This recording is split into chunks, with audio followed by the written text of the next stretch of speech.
नमस्कार दोस्तों, केएसओ school online classes में आपका हार्दिक स्वागत है। पिछले वीडियो में हम एग्जाम्पल नंबर 15 तक कर चुके थे।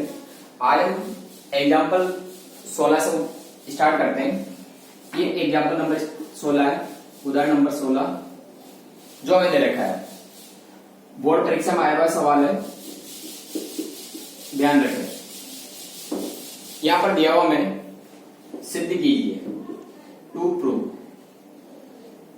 1 प्लस ए 1 1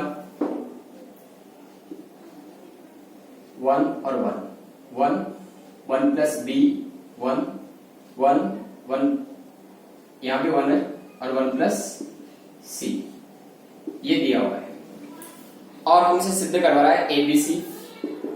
देखो एबीसी और लाना है 1 plus 1 upon A plus 1 upon B plus 1 upon C ये सिद्ध करना है। बहुत अच्छा सवाल है और बोर्ड परीक्षा में आया हुआ है, इसलिए थोड़ा सा ध्यान रखें। इसलिए एलएचएस लेते हैं इसकी एलएचएस। ये डिटरमिनेंट दे रखी है 1 प्लस ए 1 और 1 प्लस बी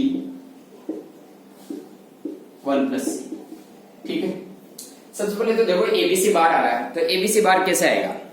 जब एबीसी बार आएगा इसमें से हम क्या करें, R1 R2 R3 से R1 R2 व R3 से क्रमशः A B व C को बार लेने पर इनको बार लेने पर जैसे इनको बार लेंगे हमारे पास अंदर बचेगा, देखो डिटरमिनेंट ये ए पहली पंक्ति से दूसरी पंक्ति से तीसरी पंक्ति से और यहां बचेगा 1 upon A plus 1 upon A और 1 अपॉन ए। यहां पर होगा 1 अपॉन बी प्लस 1 और 1 अपॉन बी।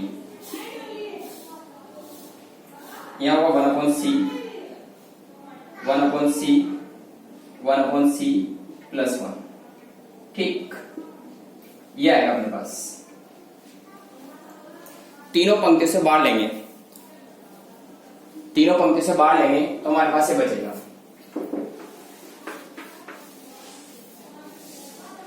क्या बचेगा? देखो ये तो एबीसी है से ये 1 upon A plus 1 upon A और 1 upon A 1 upon B 1 upon B plus 1 upon B 1 upon C 1 upon C और 1 अपॉन सी प्लस 1। ठीक, ये मिलेगा हमें जब हम एबीसी बार लेंगे। ठीक है, आगे देखते हैं। देखो अब हमें बनाना है 1 plus A plus B plus सी, तो यहां से एक संक्रिया लगाते हैं R1 change R1 plus R2 plus R3। जैसे संक्रिया लगाओगे तो एबीसी तो है से हमारे पास और यहां हो जाएगा, जैसे तीनों जुड़ेंगे तो 1 plus 1 upon A plus 1 upon B plus 1 upon C. R1 change ये भी जुड़ेंगे तो 1 plus 1 upon A 1 upon B और 1 अपॉन सी। यहां भी जुड़ेंगे तो 1 plus 1 upon A 1 upon B और 1 अपॉन सी। ठीक, यहां रहेगा 1 अपॉन बी, यहां 1 अपॉन बी प्लस 1 और 1 अपॉन बी। यहां पर 1 अपॉन सी 1 अपॉन सी और 1 अपॉन सी प्लस 1। ठीक, देखो ऐसे R1 से बाहर आ रहा है, क्या बाहर आएगा? R1 से कॉमन आ रहा है R1 में, तीनों सेम है, इसलिए जब इसको बाहर लेंगे तो एबीसी 1 प्लस ये यहां बचेगा 1 upon B 1 upon B plus 1 upon b, ये 1 अपॉन सी 1 अपॉन सी और 1 अपॉन सी प्लस 1। ठीक, अब देखो 2 जीरो लाना है अपन, कैसे भी करके। तो यहाँ ये काम करते हैं कि R2 दो संख्या लगाते हैं, यहाँ एक संख्या भी लगाते हैं। देखो R1 C2 चेंज,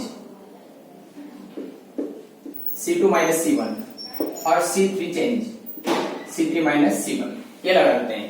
C2 में से C1 और C3 में से C1।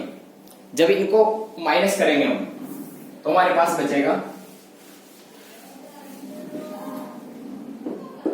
ये ABC 1 प्लस 1/A 1/B और 1/C, और ये 1/1 ये तो गया 0। ये इसमें से घटाओगे तो 1, इसको इसमें से घटाओगे तो 0, यहां भी इसको इसमें से घटाओगे तो 0, ये 0 और यहां बचेगा 1। ठीक, प्रसार कर देते हैं R1 के सापेक्ष, R1 के सापेक्ष प्रसार करने का। ठीक है, R1 के सापेक्ष प्रसार करने पर, जब R1 के सापेक्ष प्रसार करोगे तो A B C तो वही रहेगा,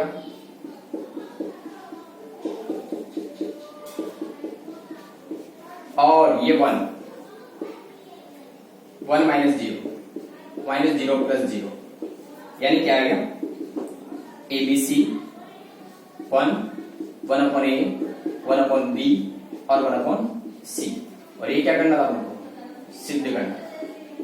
ठीक है, अच्छा सवाल है, बोर्ड परीक्षा में आने लायक है, और आप लोग अच्छी तरह से करें इसको। ठीक, एग्जाम्पल नंबर 17, इसको देखते हैं अपन।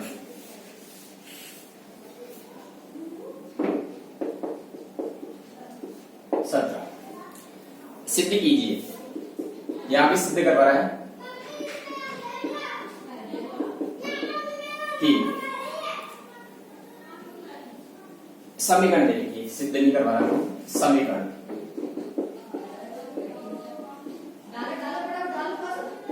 x प्लस ए बी और सी, और यहां आएगा ए सी एक्स प्लस बी और ए, यह आएगा बी सी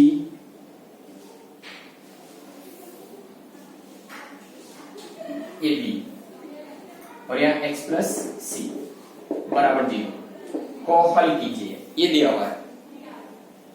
ठीक है, यहां पर ए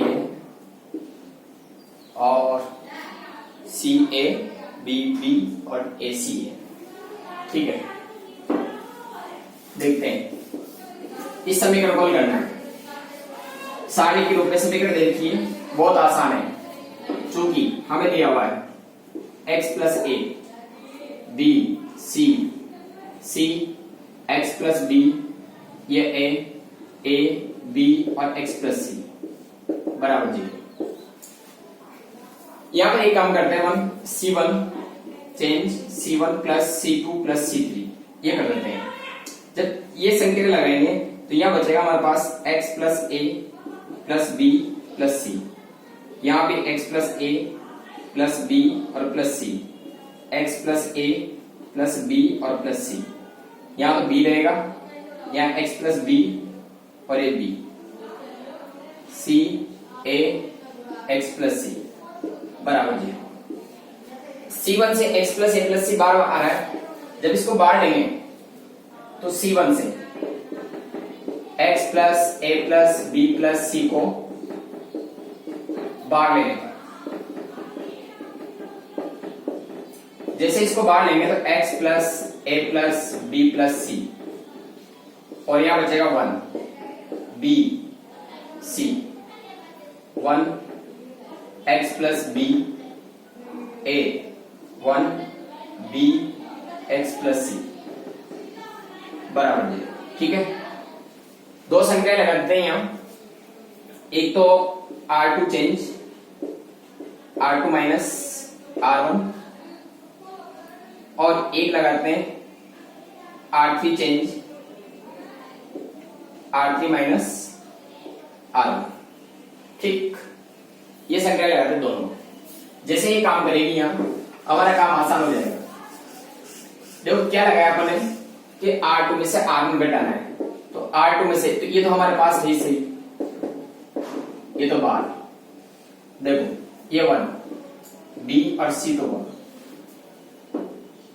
जैसे इसको घटाओगे तो यहाँ 0, इसको घटाओगे तो x बचेगा, इसको घटाएंगे तो a माइनस सी।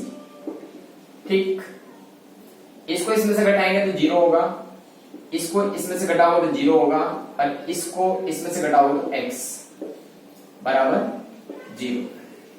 अब C1 के सापेक्ष प्रसार कर देते हैं इसका। C1 के सापेक्ष प्रसार करने पर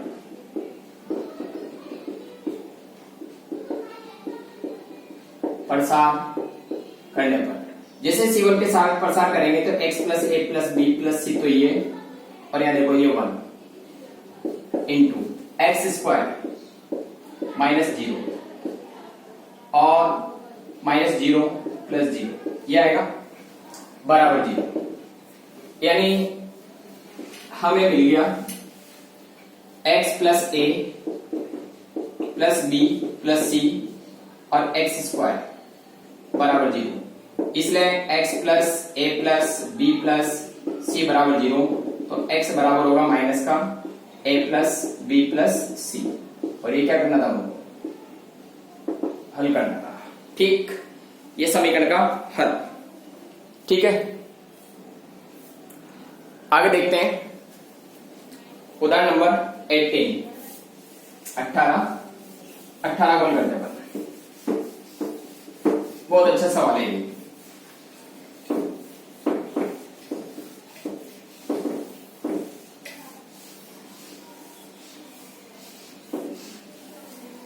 उदाहरण नंबर 18 सिद्ध कीजिए।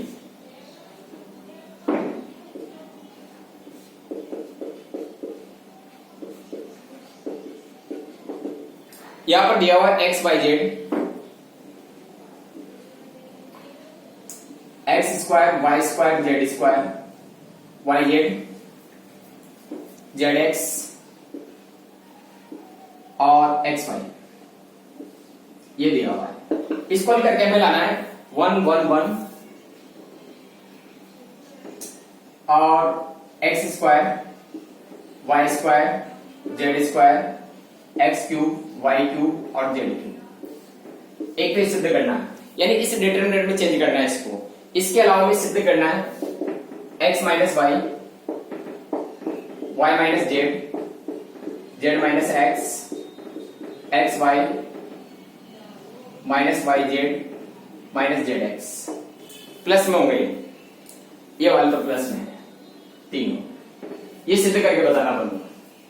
बहुत अच्छा सवाल है, सीधा है, ज्यादा टफ नहीं है, सिंपल सा काम। तो एलएचएस लेते हैं इसकी, ये एलएचएस देखो x y z, x square y square z square, x y z z x और एक्स वाई। ठीक, ध्यान से देखो, इसको हमें लाना है x cube y cube z cube, x square y square, यानी इसको एक्स से गुणा करें, इसको वाई से गुणा करें, इसको जेड से गुणा करें, यानी इसको गुणा करेगा स्तंभ को। तो यहां एक काम करते हैं, C1 x गुणा C1, C2 y गुणा C2, C3 z गुणा C3। ये काम करेंगे। जब ये गुणा करेंगे, जब गुणा करेंगे तो भाग भी देंगे, तो ये एक्स वाई जेड भाग दे दिया, और यहां आ गया अपने पास एक्स स्क्वायर, यहां होगा एक्स क्यूब, यहां होगा एक्स वाई जेड, यहां होगा वाई स्क्वायर, यहां वाई क्यूब और एक्स वाई जेड, यहां पर z square z cube x y z. ठीक, ये मिलेगा। अब आगे क्या है कि जो R3 है, R3 से एक्स वाई जेड बाहर लेने पर, जब इसको बाहर लेंगे तो हमें यहां मिलेगा, ये तो 1 एक्स वाई जेड, और ये बाहर लिया एक्स वाई जेड, यहां बचेगा x square y square z square, x cube y cube z cube, 1 1 1। ठीक, ये मिलेगा। अब हमें लाना, देखो ये एक एक कहां पर ऊपर ही ऊपर है, तो इनको आपस में चेंज करते जाते हैं। तो R2 चेंज R3, जैसे इसको चेंज करोगे तो ये तो कैंसिल है, तो -1। यहां मिलेगा x square y square z square, यह 1 1 1, ये ऊपर चला जाएगा, ये नीचे आ जाएगा। तो एक्स क्यूब वाई क्यूब और जेड क्यूब,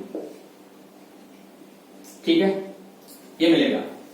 फिर एक संख्या वो लगाते हैं, R1 चेंज R2, R1 को R2 में, जब R1 को R2 में चेंज करेंगे तो हमें क्या मिलता है, देखो तो यहां प्राप्त होगा ये -1 इंटू -1, क्योंकि हमें पता है कि यदि किसी सारणी की एक पंक्ति एक स्तंभ को आपस में चेंज कर दिया जाए तो सारणी का मान तो वही रहता है, लेकिन चिन्ह बदल जाता है। तो यहां पर हो जाएगा 1 1 और 1, x square y square z square, x cube y cube z cube, ठीक है, ये मिलेगा।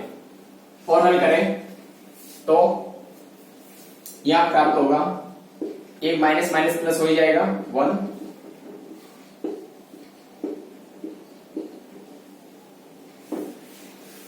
ये तो आधा काम हुआ अपने पास यहां तक। तो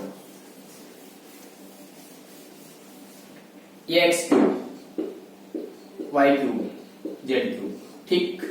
अब हमें लाना है x minus y y minus z. अभी कब आएगा, यहां पर दो काम करते हैं अपन।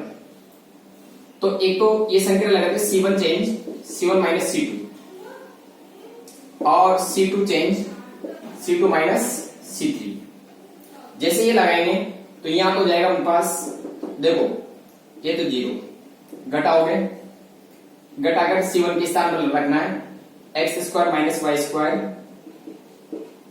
या x cube minus y cube, यहां पर भी 0, यहां y square minus z square और y cube minus z cube, यहां पर 1 जेड स्क्वायर और जेड क्यूब, ये रहेगा, ठीक। अब ध्यान देना, यहां से यहां दो फॉर्मूले काम करेंगे, एक तो x square minus y square ये वाला, और एक a cube minus b cube का। तो a square minus B square, ये तो होता है हमारे पास ए प्लस बी और ए माइनस बी, और ए क्यूब माइनस बी, ये आएगा A minus B, A square A B plus B square, ठीक है। ये दोनों फॉर्मूले काम करेंगे, इन दोनों जगह लगेंगे ये। जैसे ये लगाते हैं हम, तो देखो ऐसे ये तो 0, यहां तो जाएगा एक्स प्लस वाई और एक्स माइनस वाई, और यहां आएगा x minus y x square plus x y plus y square, ये भी 0, यहां y square minus y minus z और वाई प्लस जेड और वाई माइनस जेड, यहां होगा y minus z y square plus y z और plus z square, ये 1 z square और जेड क्यूब, ठीक, ये मिलेगा अपन को। यहां पर आ रहा है ये तो 1 जेड स्क्वायर और ये जेड क्यूब, ठीक। देखो C1 व C2 से, C1 व C2 से क्रमशः क्या क्या बाहर लेना है, x माइनस वाई व y माइनस जेड बाहर लेने पर, जब ये बाहर लेंगे तो हमारे पास आएगा यहां x माइनस वाई C1 से, और इससे आएगा y माइनस जेड, ठीक। और ये डिटरमिनेंट बचेगी 0, x प्लस वाई, यहां आ जाएगा x square plus x y plus y square, यहां पर भी 0, यहां y plus z y square plus y z और प्लस जेड स्क्वायर, यहां 1 जेड स्क्वायर और जेड क्यूब, ठीक, ये प्राप्त होता है। इसके बाद हमें तो लाना है, अब हमारे पास एक काम है z माइनस एक्स चाहिए, तो इसके लिए हम क्या करेंगे, यहाँ फर्ली पंक्ति के सापेक्ष प्रसार कर देते हैं इसका r1 के सापेक्ष। ये दोनों फॉर्मूले काम आ रहे हैं इसमें, याद रखना। a square minus B square x plus y x minus y, यहाँ y plus z z minus y minus z, यहाँ पर A cube minus B cube यानी x cube minus y cube, ये प्राप्त होता है। तो C1 R1 के सापेक्ष प्रसार करने पर, जब R1 के सापेक्ष प्रसार करेंगे तो ये तो x minus y y minus z, देखो ऐसे ये 0 माइनस 0 प्लस 1 ये मिलेगा।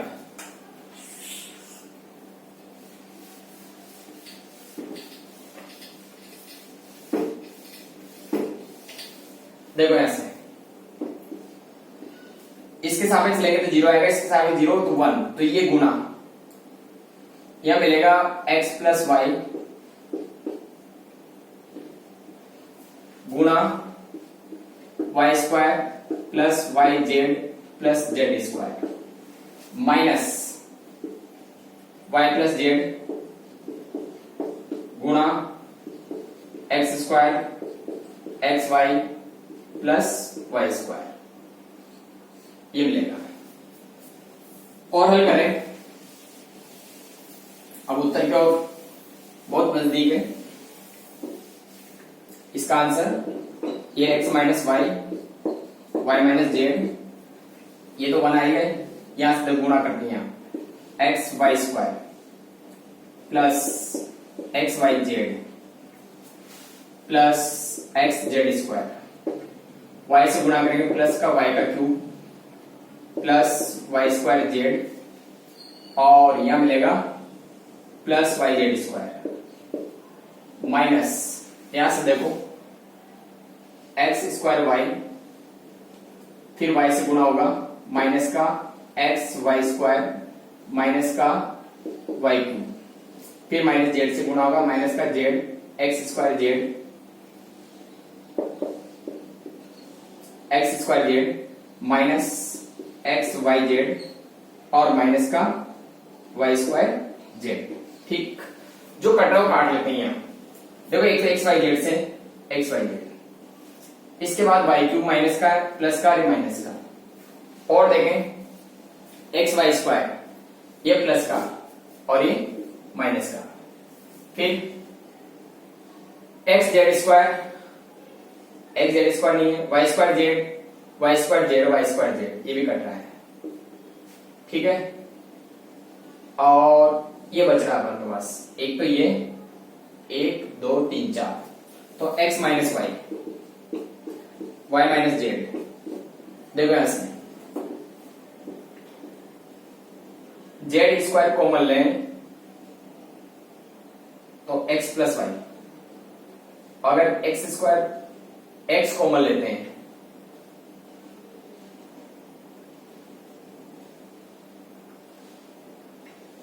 ऐसा करें, एक तो x z square plus y z square minus x square y minus x square z, ये प्राप्त मिलता है। तो वाई माइनस जेड,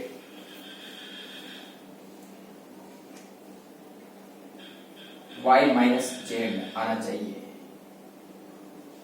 यहां वाई प्लस जेड है, जैसे जेड कॉमन लेंगे x z z minus x, और इन दोनों में कॉमन लेते हैं वाई। ठीक, तो x minus y y minus z, इन दोनों में कॉमन लेते हैं हम एक्स जेड, तो ये एक्स जेड कॉमन, यहां बचेगा जेड माइनस एक्स, इन दोनों में से कॉमन आ रहा अपने पास वाई, यहां बचेगा z square minus x square. ठीक है, x minus y y minus z, ये x z z minus x, यहां plus y z plus x और जेड माइनस एक्स, तो जेड माइनस एक्स बार, तो x minus y y minus z और z minus x, यहां बचेगा x z, y अंदर गुना होगा तो वाई जेड और प्लस एक्स वाई, और ये क्या था हमारे पास आर एच एस। ठीक है, बहुत अच्छा सवाल है, थोड़ा सा टिपिकल है, लंबा है। ये 18वां क्वेश्चन था अपने पास। अच्छा है, थोड़ा सा ध्यान से देखना एक बार और। एग्जाम्पल नंबर 19, इसको देखते हैं।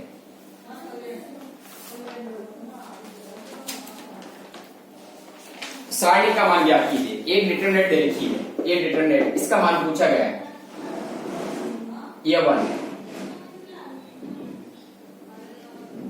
X y log x z log y x 1 log of y z log x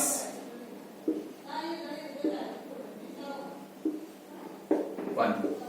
इसका मान पूछा गया है बिना विस्तार के, यानी प्रसार नहीं करना है, बिना विस्तार के आंसर बताना। इसका बहुत सिंपल सवाल है, थोड़ा सा ध्यान से देखें। देखो सबसे पहले लॉगरिथम के तरीके, तो सबसे पहले यहाँ ही कैसे होगा ये ध्यान देना। मैं एक चीज याद रखना, लॉग का एक फॉर्मूला था अपने पास, आधार परिवर्तन सूत्र, आधार परिवर्तन सूत्र, ये था लॉग बी ए, तो इसको लिखा था हमने लॉग बेस बी ए अपॉन लॉग बेस सी ए। ये काम क्या करना है, जहां जहां लॉग के दे रखा है ये फॉर्मूला लगाते हैं, जैसे ही लगाएंगे तो ये 1 यहां हो जाएगा अपने पास लॉग बेस सी वाई बटे log base C x log base C Z बटे लॉग बेस सी एक्स। यहां देखें लॉग बेस सी एक्स बटे लॉग बेस सी वाई, ये 1 यहां हो जाएगा लॉग जेड बटे लॉग बेस सी वाई, यहां लॉग बेस सी एक्स बटा लॉग बेस सी जेड और लॉग बेस सी वाई बटे लॉग बेस सी जेड, और ये 1। ठीक, ध्यान से देखो, यहां अगर हम यहां पर R1 R2 R3 को क्रमशः गुणा कर देते हैं, क्योंकि R1 R2 व R3 को क्रमशः या बाढ़ ले लें, log base C x log base C Y log base C Z से गुणा करने पर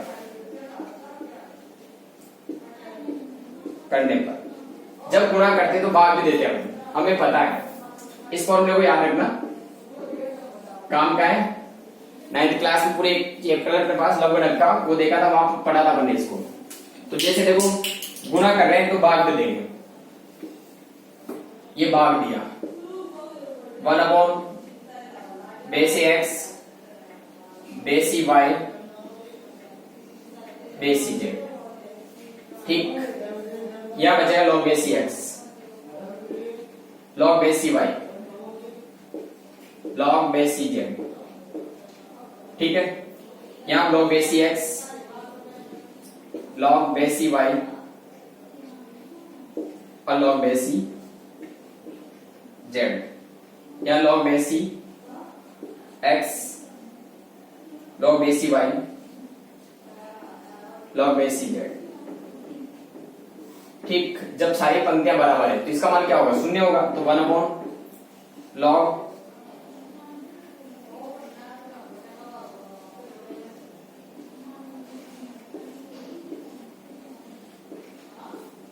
गुणा 0 बराबर 0। आंसर बहुत आसान काम है, सिंपल सा है, केवल हमने आधार परिवर्तन किया है जिसमें आंसर आ गया इसका।